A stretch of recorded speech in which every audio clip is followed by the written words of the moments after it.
Hey everyone, and welcome to Octagon News. Today we've done the research. How much did Francis really make in the UFC? What are his boxing earnings, and how much is he earning from his PFL contract? We've crunched the numbers, and trust me, the final answer to who fumbled the bag might surprise you. Let's dive in. Francis Ngannou may not be ready to lay out exactly how much he's making outside the UFC, but that doesn't mean we can't figure it out ourselves. Dana White recently claimed Francis would have made more money in the UFC than he's getting through boxing and the PFL, and Francis denied that, calling the UFC contract a trap and White's claims a lie. Because I know all the shit that you people don't know, and I don't care what everybody says. It doesn't matter to me, but that's a fact. He was offered more money because I know the real numbers.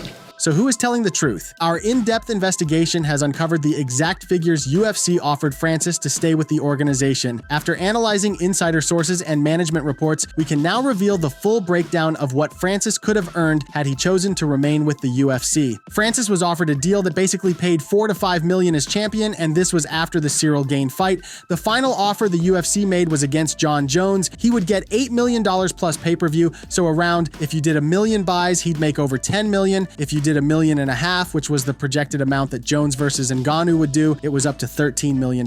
If he fought 3 times, if he fought Jones back-to-back, he would make a lot of money. But if Jones didn't take the fight, or if one of them got beat so badly there wasn't a rematch or whatever, his rate would drop for his other fights. So down again to about 4 or 5, maybe 6 million max, depending on what the final offer was, and all the other variables plus pay-per-view. Francis has already made Jones super fight money twice since leaving the UFC. He made 12 or 13 million around that for Tyson Fury and 15, 16 million in that ballpark for Joshua fight. You put those two together and he made about $28 million.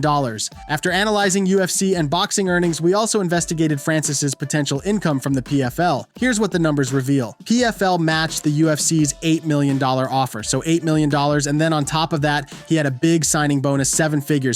Again, my understanding is about $2 million. The PFL's 2-fight deal has Francis earning $8 million for his first fight and $12 million for his second, plus additional pay-per-view and gate bonuses. Due to lower sales from it being a non-UFC pay-per-view held in Saudi Arabia, Francis is expected to walk away with approximately $10 million from his Battle of the Giants showdown against Renan Ferreira on October 19th. So how does the UFC offer stack up to what Francis has gotten elsewhere? Not badly. If everything went perfectly to plan, Francis would have had to win all his fights, stay champion, and win the elusive Jon Jones sweepstakes possibly twice to match. 2 Jones super fights and a title fight would hypothetically make him around $31 million.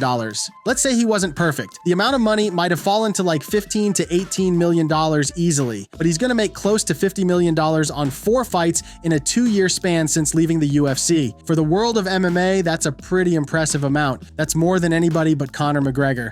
Not bad for a man who fumbled the bag. That's it for today. If you enjoyed the breakdown, don't forget to like, subscribe, and hit the bell so you never miss an update. Let us know in the comments, who do you think fumbled the bag with Francis? See you in the next one.